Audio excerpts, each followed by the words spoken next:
Queridos, tudo bem? Eu queria conversar um pouco com vocês sobre algo que é extremamente atual. Lembrar vocês de que nós, embora estejamos vivendo esse momento crucial da história, acho que desde a Segunda Guerra Mundial a gente não vivia um momento tão estranho, né, galera? Tão tenso, tão sem perspectivas assim de quando vai passar, quando vai acabar. Mas ao mesmo tempo eu quero lembrar vocês de que o mundo continua.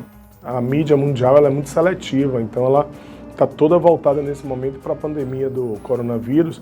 Mas se você voltar 4 ou 5 meses atrás, as notícias que você vai encontrar sempre na internet são essas. Israel ataca a faixa de Gaza, militares russos avisaram sobre provocações do uso de armas químicas. Sexta-feira é dia de sangue na faixa de Gaza, relatos de ataque do governo sírio após cessar-fogo preocupam os Estados Unidos. A oposição síria diz que o governo está arruinando a trégua. Israel mata 5 palestinos da mesma família em Gaza. Jihadistas apedrejam um homem adúltero até a morte no Iraque. E aí vai, ataque a mesquitas, jihadistas, Síria, Jordânia, caos, conflito árabe-israelense.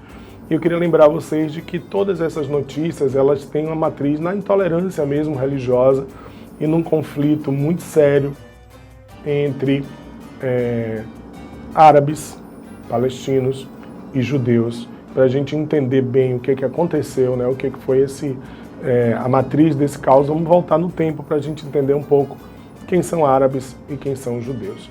Queria lembrar vocês estão vendo algumas imagens, né, recentes, assim, no final do ano passado, quando Israel e palestinos na região da fronteira com a faixa de Gaza entram em conflitos, são sempre dezenas de mortos e tudo. Na verdade, pessoal, a história toda desses conflitos, dessa tensão, ela começa nessa parte aí do mundo que nós costumamos chamar de Oriente Médio. Essa região é uma bacia terciária marinha, que a gente chama de bacia sedimentar, ou seja, os sedimentos do que era antigamente um mar, oceano, se transformaram numa das zonas mais produtivas de petróleo, esse hidrocarboneto tão importante para a humanidade. Então a gente tem lá 2 motivos de tensão. Um é petróleo e outro é segurança, já que muitos grupos chamados jihadistas, os grupos ortodoxos do islamismo, os chamados fundamentalistas, partem dessa região do Oriente Médio. Mas lá na Idade Média, o único ponto que aproximava as pessoas do deserto era essa cidade, a cidade de Meca. Era aí que durante meses do ano, todos os povos do deserto migravam para saudar uma pedra, uma pedrinha que fica do lado desse monumento chamado Kaaba. A pedra se chama Hajar el-Aswad, um meteorito que ao cair na terra, você imagine, né? Imagem de meteorito aí, ó, que aconteceu, caiu no sul do Brasil, se eu não me engano, no Rio Grande do Sul, no ano passado, Santa Catarina, uma coisa assim. Se já causa assim, uma impressão forte na gente, que sabe que é um fenômeno astronômico, imagine os povos do deserto. Isso há muitos e muitos anos atrás. Então eles causou neles uma impressão forte, o meteorito foi escurecendo, esfriando, e eles achavam que ele retirava o sofrimento deles, por isso que eles estavam naquele enlevo espiritual. Colocaram o Hajar el-Aswad ao lado da Kaaba e passaram a cultuar. Quem ganhava muito dinheiro com isso era uma tribo de comerciantes chamados Coraxitas ou Corais xiitas.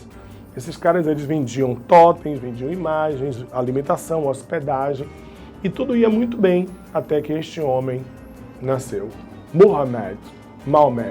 Maomé era filho de comerciantes, pessoal, que perdeu seus pais muito jovem, em tenra idade, foi criado por um tio que o levou até a Palestina para conhecer o judaísmo, levou até o Império Bizantino, onde ele conheceu o cristianismo. E essas 2 matrizes monoteístas acabaram alimentando muita alma espiritual de Maomé. Ricardo, como assim? O islamismo, então, nasceu sob influência do judaísmo, do cristianismo? Pode marcar, cara, vá por mim, tá certo? É assim que cai no Enem. O islamismo se inspirou em 2 outras matrizes monoteístas, o judaísmo e o cristianismo. Pois é, pessoal, Maomé recebeu, no início da idade adulta, a visita do anjo Gabriel, segundo a tradição islâmica, que disse a ele: Maomé, você é o profeta de Alá. Agora será o único povo, o único Deus, Alá, o único povo islâmico, uma única fé, o Islã, e o único profeta, você, Maomé. Maomé disse: pô, valeu, Gabi.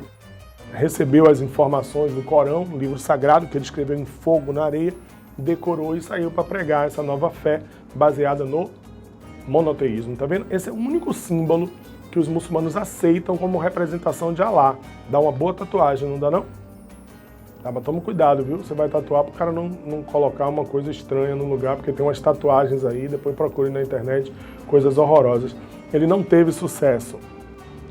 Ele acabou sendo expulso de Meca pelos coraxitas, e essa expulsão de Maomé de Meca é considerado um dos momentos mais importantes da história islâmica.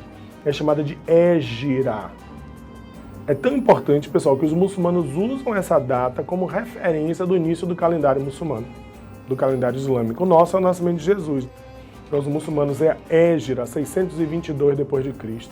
Ele migrou para uma cidade mais ao norte, chamada Yatreb, ou Yatrib, que hoje é um dos mais importantes locais do islamismo no mundo. Olha a mesquita aí de Yatreb. Na verdade, hoje a cidade, pessoal, ela mudou de nome.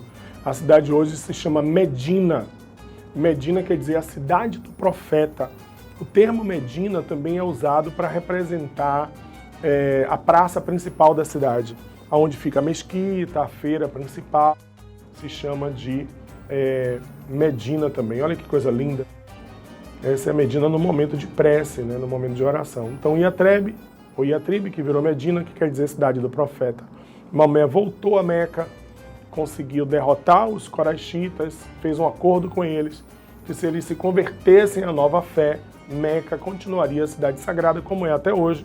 Então aí imagens que vocês estão vendo da mesquita de Al-Masjid Al-Haram, que é a maior mesquita do mundo hoje, foi construída em torno da Kaaba, e todo muçulmano tem Meca como cidade sagrada. Quando ora em direção a Meca, e também tem que pelo menos uma vez na vida ir até Meca para fazer a saudação à Kaaba e à Pedra Negra, ao Masjid Al-Haram. Essa imagem é bem interessante aí, é uma imagem de Meca na Idade Média, e essa imagem de Meca atual. Na semana passada eu estava olhando uns vídeos, vendo a cidade deserta, cara. Estranhíssimo, né? E aí Maomé morre. E a morte de Maomé abre o caminho para os seus sucessores, os chamados califas, que deram prosseguimento. Ao mesmo tempo que eles dividiram o islamismo, eles também foram responsáveis por terem construído, digamos assim, a sucessão, a cadeia sucessória de Maomé. Deu origem às Almíadas, Abássidas, né, os vários califados que dividiram o islamismo, mas também, ao mesmo tempo, levaram adiante a fé islâmica. Foram eles, os califas, assim como os apóstolos de Jesus, os responsáveis pela redação do texto sagrado. Os apóstolos do Novo Testamento e os califas, o Corão, ou Al-Corão. Mas isso fica no próximo vídeo, é melhor, tá? Para poder a gente dividir direitinho. A gente já volta. Obrigado, viu?